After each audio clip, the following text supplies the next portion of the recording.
So ನೋಡಿ 6 ಜನ ಇದ್ದಾರೆ.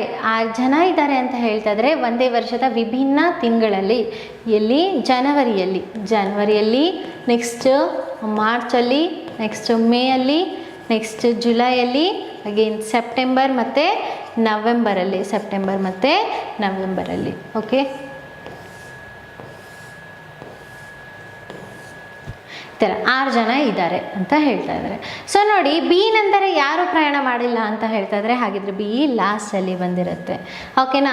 ಬಿ ಸಿನ ತಕ್ಷಣದ ನಂತರ ಬಿ ಏನಿದೆ ಮತ್ತು ಬಿ ಸಿನ ತಕ್ಷಣದ ನಂತರ, ಸಿದ ತಕ್ಷಣದ ನಂತರ ಅಂದರೆ ಸಿದ ಕೆಳಗಡೆ ಬಿ ಬಂದಿರುತ್ತೆ ಅಂತ ಹೇಳ್ತಾ ಇದ್ದಾರೆ.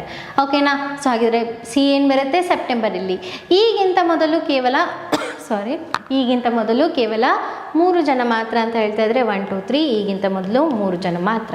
ನೆಕ್ಸ್ಟ್ ಎಫ್ನ ತಕ್ಷಣದ ನಂತರ ಏನಿದೆ ಎಫ್ನ ತಕ್ಷಣದ ನಂತರ ಎಫ್ ಈ ಥರ ಬಂದಿರುತ್ತೆ. ಡಿ ಏನಿದೆ ಮೇನ ತಿಂಗಳಲ್ಲಿ ಪ್ರಯಾಣ ಮಾಡಿಲ್ಲ ಅಂತ ಹೇಳ್ತಾ ಇದ್ರೆ ಡಿ ಇಲ್ಲಿ ಬರಲ್ಲ ಅಂತ ಹೇಳ್ತಾ ಇದ್ದಾರೆ. ಹಾಗಿದ್ರೆ ನಾನು ಎಫ್ ಮತ್ತು ಎನ್ನು ಇಲ್ಲಿ ಮಾಡಬೇಕಾಗತ್ತೆ. ಇಲ್ಲಿ ನೋಡಿ ಎಫ್ ಮತ್ತು ಎ, ಹಾಗಿದ್ರೆ ಇಲ್ಲಿ ಡಿ ಬಂದಿರುತ್ತೆ. ಇನ್ ಕೇಸ್ ನೀವು ಎಫ್ ಮತ್ತು ಡಿ ಇಲ್ಲಿ ತಗೊಂಡಿದ್ರೆ, ಎಫ್ ಮತ್ತು ಎ ಇಲ್ಲಿ ತಗೊಂಡಿದ್ರೆ ಡಿ ಅಂತೂ ಇಲ್ಲಿ ಬರೋಂಗಿಲ್ಲ. ಇಲ್ಲಿ ಎಫ್ ಇಲ್ಲಿ ಎ ತಗೊಂಡಿದ್ರೆ ಅದು ಕೂಡ ಪಾಸಿಬಲ್ ಇಲ್ಲ, ಬಿಕಾಸ್ ಅವರಿಬ್ಬರು ಜೊತೆಯಲ್ಲೇ ಬರಬೇಕು. ರೈಟಾ, ಅವರಿಬ್ಬರು ಜೊತೆಯಲ್ಲೇ ಬರಬೇಕು. ಅರ್ಥ ಆಯ್ತಲ್ವಾ ಎಲ್ರಿಗೂ? ಎಸ್. ಸೊ ಹಾಗಿದ್ರೆ ಕ್ವಶನ್ ಏನು ಕೇಳ್ತಾ ಇದ್ದಾರೆ, ಮೇ ತಿಂಗಳಲ್ಲಿ ಯಾರು ಪ್ರಯಾಣ ಮಾಡಿದ್ದಾನೆ? ಎ ಪ್ರಯಾಣ ಮಾಡಿದ್ದಾನೆ. That is in option A.